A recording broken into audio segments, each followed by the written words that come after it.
च्या स्नानानं पवित्र होतो अशी धारणा आहे.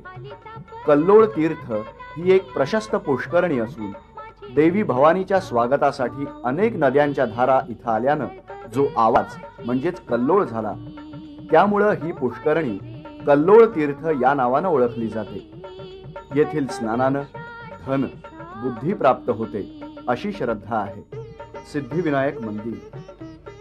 देवी दर्शनास जाण्यापूर्वी मंदिर प्रवेश मार्गातील मुख्य द्वारा शेजारी हे मंदिर आहे. उजव्या सोंडेचा हा गणपती सिद्धिविनायक म्हणून प्रथम वंदनीय आहे. कन्याकुमारी पासून गौरी शंकरापर्यंत अनेकांची कुलदेवता म्हणून या देवीचा मान आहे.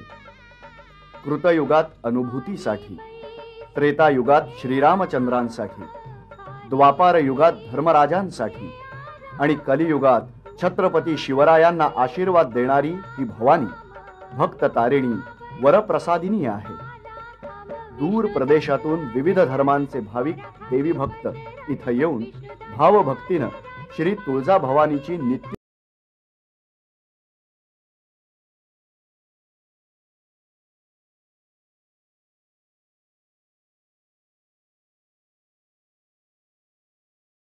भवानी मंदिर.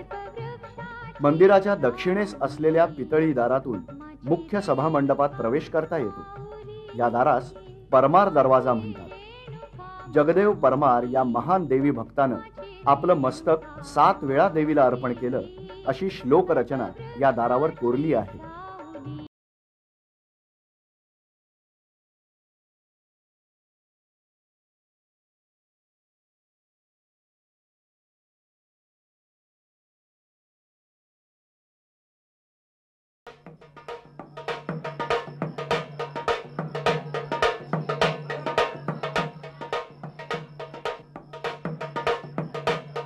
मुख्य मंदिरात शिरल्यावर सभामंडप लागतो. या सभामंडपात पश्चिमेकडे सिंहासनावर श्री तुळजाभवानी उभी आहे. पूर्वेकडे भवानी शंकराची मूर्ती असून उत्तरेकडे तुळजाभवानीचं शयन मंदिर आहे. देवीची मूर्ती गंडकी शिळेची असून अतिशय सुंदर, रेखीव आणि प्रमाणबद्ध आहे. ती अष्टभुजा आणि महिषासुर मर्दिनी अशा स्वरूपात आहे. मूर्तीच्या उजव्या खांद्यावर सूर्य आणि डाव्या खांद्यावर चंद्र अशा आकृत्या आहेत. तिच्या 8 हातांपैकी 6 हातात निरनिराळी शस्त्र असून राहिलेल्या 2 हातांपैकी एकानं महिषासुराची शेंडी धरली आहे आणि दुसऱ्या हातानं त्याच्या बरगडीत भाला खुपसलेला दाखवला आहे. महाराष्ट्रात असलेल्या 3.5 शक्तिपीठांपैकी श्री तुळजाभवानी देवीचं तुळजापूर क्षेत्र हे एक पूर्ण शक्तिपीठ आहे. ही देवी भगवती रजोगुणवती म्हणून प्रसिद्ध आहे. महाराष्ट्र क्षात्र तेजाची स्फूर्ती देवता, प्रेरणा शक्ती आणि स्वराज्य संस्थापक राजे श्री शिवछत्रपती महाराज यांची आराध्य देवता अशी ही तुळजापूरची भवानी देवी महाराष्ट्राची कुलस्वामिनी आहे. सभामंडपात उत्तरेस देवीचं शयनगृह असून इथं चांदीचा पलंग आहे. या पलंगाची प्रदक्षिणा केल्यानं संतती सुख प्राप्त होते असं भाविक मानतात. देवीची रोज 4 वेळा पूजा होते. पहाटे देवीचा पुजारी येऊन देवीचं मुख आणि हातपाय ओल्या वस्त्रानं पुसतो. त्यानंतर असते देवीची न्याहारी. ही न्याहारी भाजी भाकरीची असते. आंबाडीची भाजी आणि ज्वारीची भाकरी हीच तिची न्याहारी. देवी ही सर्वसामान्यांची असल्यानं तिची सकाळची न्याहारीही तशीच असते.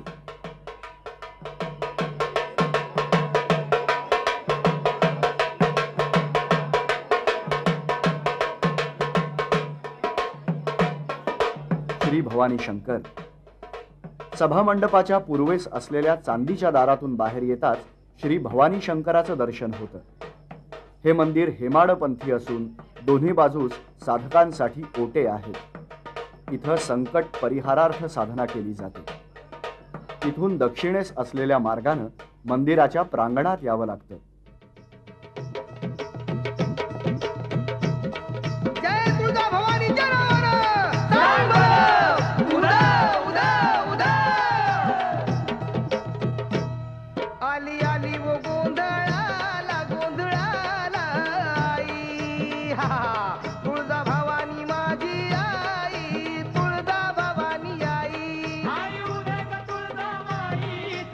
नवरात्रोत्सवात अश्विन शुद्ध 8 दुर्गाष्टमीस या ठिकाणी शतचंडी होम आणि पूर्णाहुती होते.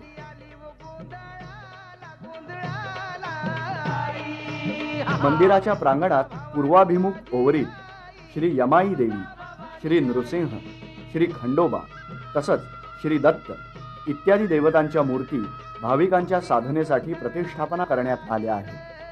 पुराण कथेनुसार राक्षसाचा अधिपती मातंगासूर उन्मत्त झाला असता देवी भवानीनं त्याचा वध केला, म्हणून त्रिभुवनात तिला मातंगी हे नाव मिळालं. मनातील चिंता दूर करणारा आणि शीघ्र कौल देणारा हा चिंतामणी सर्वप्रिय आहे. चिंतामणीच्या पुढं नरसिंह, यमाई, श्री गुरुदेव अशा वेगवेगळ्या देवतांच्या मूर्त्या आहेत. मंदिराच्या पाठीमागं एक महाद्वार आहे. यास शिवाजी महाद्वार असं म्हणतात. या महाद्वारातून खाली बऱ्याच पायऱ्या उतरून गेल्यास आराधवाडी लागते. त्यापुढं भारतीबुवाचा मठ लागतो. शिवाजी महाद्वारात उभं राहून समोर पश्चिमेकडे पाहिलं असता सुंदर असा नैसर्गिक देखावा पाहावयास मिळतो.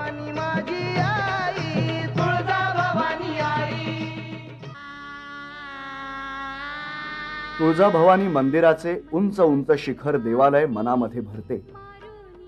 मंदिर हेमाडपंथी बांधणीचं आहे. या शिखरावर वेगवेगळ्या देवता, ऋषी, वानर, हत्ती यांच्या सुंदर मूर्ती आहेत. आणि यावरचा सोन्याचा कळस तो पाहून तर मन कसं प्रसन्न होतं, भारावून जातं.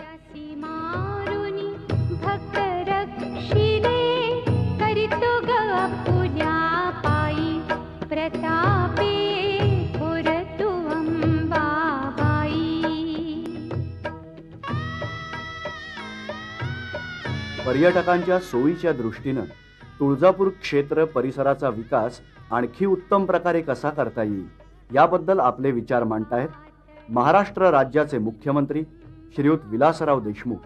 शासनाच्या वतीनं प्रामुख्यानं हे क्षेत्र अधिक चांगलं, सुंदर, सुशोभित आणि आकर्षक कसं बनेल आणि येणाऱ्या भाविकांना मोकळेपणानं दर्शन घेऊन परत कसं जाता येईल असा जो काही उत्तम अशा प्रकारचा प्लॅन जिल्हाधिकाऱ्यांनी इथं तयार केलेला आहे.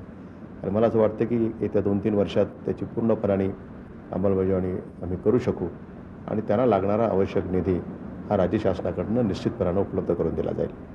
यावर्षी नवरात्री महोत्सवच्या निमित्ताने काही नवीन उपक्रम मंदिर समितीने राबवण्याचा प्रयत्न केला. प्रमुख उद्देश हाच होता की भाविकांची सोय असायला पाहिजे. त्याच्यानंतर तुळजापूरची थोडी अजून प्रसिद्धी, तीर्थक्षेत्राची प्रसिद्धी, जेणेकरून भाविकांना हा पण कळलं पाहिजे की काय काय यामध्ये मंदिरच्या शिवाय काय काय लहान मंदिर आहे किंवा इतर काही ठिकाणे आहे, याचा पण एक प्रयास मंदिर समितीने केला होता. तसेच आमचा एक मोठा आराखडा, मंदिर परिसरचे विकास, मंदिरचे आतला परिसर आणि मंदिरचे बाहेरचा परिसर चे विकास करण्याचा तयार झालेला आहे. एक लहान उपक्रम, पण मला असं वाटतं इथे आवर्जून उल्लेख केला पाहिजे. देवीचे प्रसाद स्वरूपी बियाणेचा एक लहान पॅकेट आम्ही वृक्षारोपणला वाढ करण्यासाठी, एन्करेजमेंट देण्यासाठी पण मंदिर समितीने असा निर्णय घेतला होता आणि त्याप्रमाणे तो पण एक उपक्रम चालू झालेला आहे.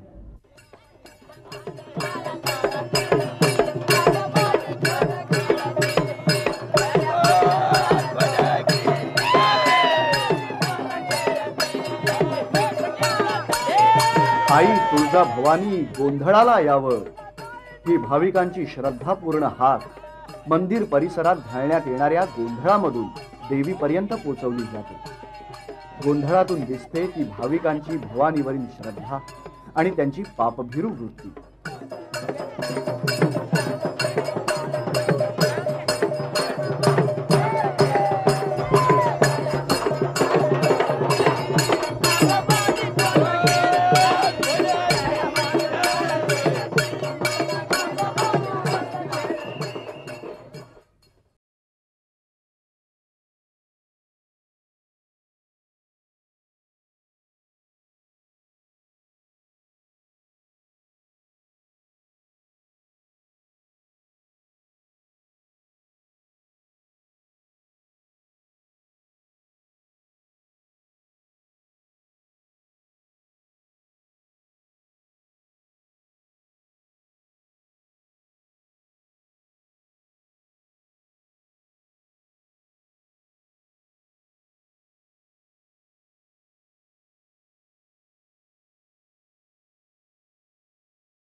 आणि म्हणूनच याला बारालिंग मठ असं म्हटलं जातं.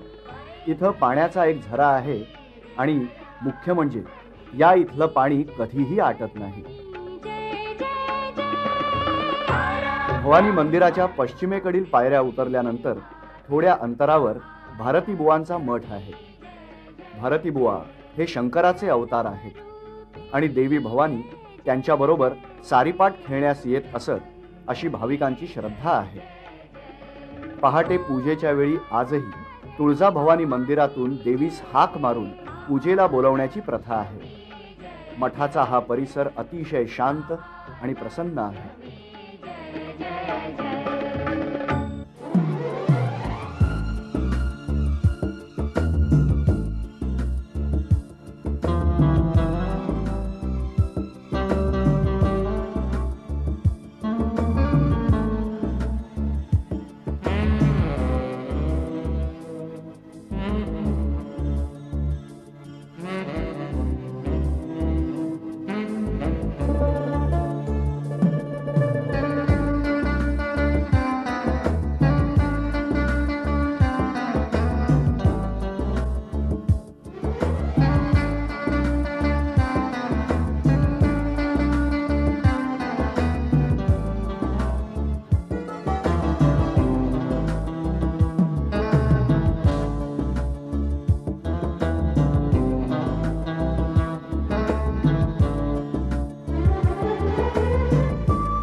तुळजापूर इथं येणाऱ्या लाखो भाविकांसाठी महाराष्ट्र शासनानं पर्यटक निवासाची सोय केली आहे, जिथं यात्रेकरूंच्या राहण्याची उत्तम अशी व्यवस्था आहे. या पर्यटक निवासाचे व्यवस्थापक श्रीयुत भा ग ओहोळ आपल्याला माहिती देत आहेत. महाराष्ट्र कुलस्वामिनी श्री तुळजाभवानी मातेच्या दर्शनाकरता अनेक राज्यातून भाविक दर्शनाकरता येतात. त्यामध्ये महाराष्ट्र, कर्नाटक आणि आंध्र प्रदेश ह्या राज्यातून जास्त भाविक दर्शनाकरता येतात. भाविकांच्या राहण्याची व्यवस्था होण्याकरता महाराष्ट्र पर्यटन विकास महामंडळाच्या वतीने तुळजापूरमध्ये पर्यटक निवास बांधण्यात आलेला आहे. यामध्ये भाविकाची निवासाची व्यवस्था अल्प दरात केली जाते. इथे एकूण 8 रूम आहेत. त्यामध्ये 31 बेड कॅपॅसिटी आहे. जास्तीत जास्त 40 माणसाचे वास्तव्य होईल एवढी क्षमता आहे. तसे इथे येणारा पर्यटक वर्ग हा दर्शनाकरता येतो आणि इथं आल्यानंतर पर्यटक निवासमध्ये वास्तव्यास असतो. इथे वृक्षारोपण केलेलं आहे, पार्किंगची सोय आहे, मुलांना खेळण्याकरता प्रशस्त जागा पण आहे. त्यामुळे भाविक मोठ्या प्रमाणात इकडे आकर्षिले जातात. एकंदरीत गावापासून हे थोडंसं अंतरावर असल्यामुळं अर्थातच निसर्ग सौंदर्याची याला थोडीशी साथ मिळालेली आहे. इथं कार पार्किंगची सोय आहे, मुलांना खेळायची व्यवस्था आहे, पाण्याची व्यवस्था आहे आणि स्टाफची सर्व्हिस वगैरे चांगली आहे. त्यामुळे आम्हाला नेहमी इथंच असं थांबावंसं वाटतं. आम्ही नेहमी आलं की MTDCच्या क्वार्टरवर थांबतो आणि इथलं जे वातावरण आहे आणि इथे आल्यावर असं काहीतरी निसर्गाच्या दृष्टीने अत्यंत चांगलं वातावरण इथे आहे. आणि अशीच व्यवस्था जर गव्हर्नमेंटच्या प्रत्येक ठिकाणी जर असली तर आपला भारत देश पुढे जायला काही हरकत नाही. सगळ्यात जास्त महत्त्वाची इथे गोष्ट जर कोणती असेल तर इथे सर्व्हिस चांगली दिल्या जाते आणि इथे जे वातावरण आहे, नैसर्गिक वातावरण, ते जे शहरामध्ये आपल्याला बघायला मिळत नाही ते इथे बघायला मिळते. आम्हाला इथं नेहमीच आमचा 1-2 दिवसाचा मुक्काम असतो आणि आम्ही जाणीवपूर्वक तो करतो, कारण शहरामध्ये असं वातावरण आम्हाला पाहायला मिळत नाही.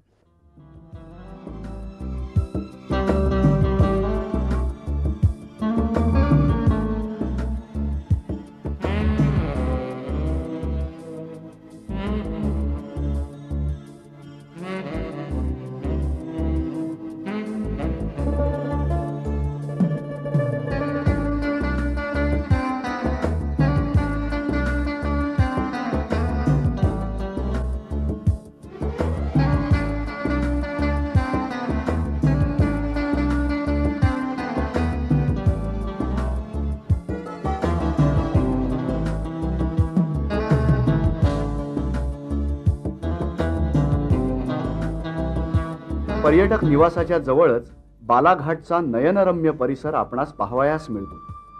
हा निसर्गरम्य असा परिसर पाहून पर्यटकांना नेत्रसुखद अनुभव मिळतो. या इथंच घाटशीळ हे पुराणकालीन महत्त्व असलेलं मंदिर आहे. घाटशीळ या ठिकाणाला पुराणकालीन महत्त्व आहे.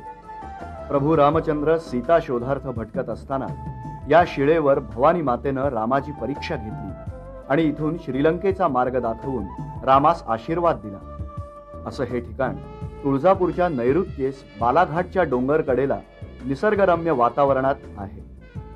येथून दूरवरचा परिसर आणि घाट अत्यंत आकर्षक आणि रम्य वाटतो.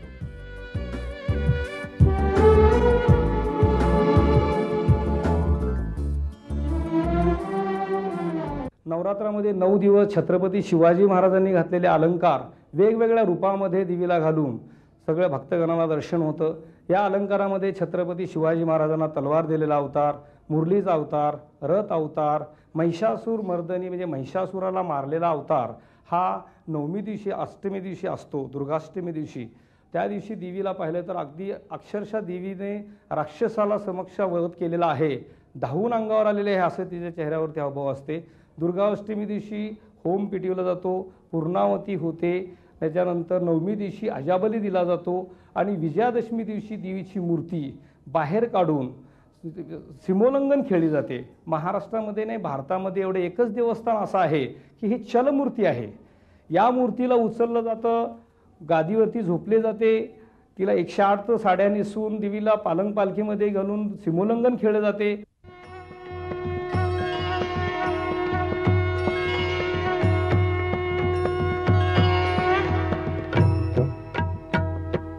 जय पूजा प्रसंगी देवीच्या जामदारखान्यात असलेल्या अत्यंत मौल्यवान हिरे, माणके, पाचू, नील, पुष्कराज, मौक्तिके, रत्नजडित मुकुट, माणकाचा कंठा, नेत्रगोलक तथा रत्नजडित खडावा आणि छत्रपती शिवरायांनी अर्पण केलेली 101 मोहरांची माळ यांनी अलंकृत श्री तुळजाभवानीच्या दर्शनानं भक्त सुखावतो.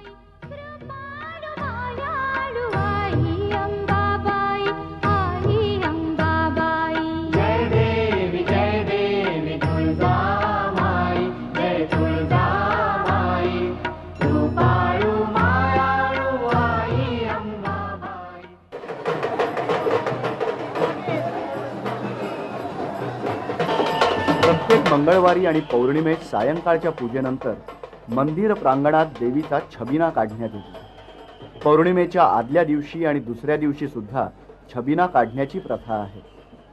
नवरात्रोत्सवात दररोज निरनिराळ्या वाहनांवर देवीचा छबिना निघतो.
आई भवानीचं मनासारखं दर्शन झाल्यानंतर काही काळ विसावा घेण्यासाठी भाविकांचे पाय आपोआपच पर्यटक निवासाकडे वळतात. मनात आईचं नामस्मरण आणि सुखद वातावरण यामुळं भाविक वारंवार तुळजापूर क्षेत्री आल्यावाचून राहत नाही. महाराष्ट्रातील भाविकांसाठी एक पवित्र तीर्थक्षेत्र आणि उत्तम असं पर्यटन स्थळ म्हणून तुळजापूर आपल्याला साथ घालत आहे.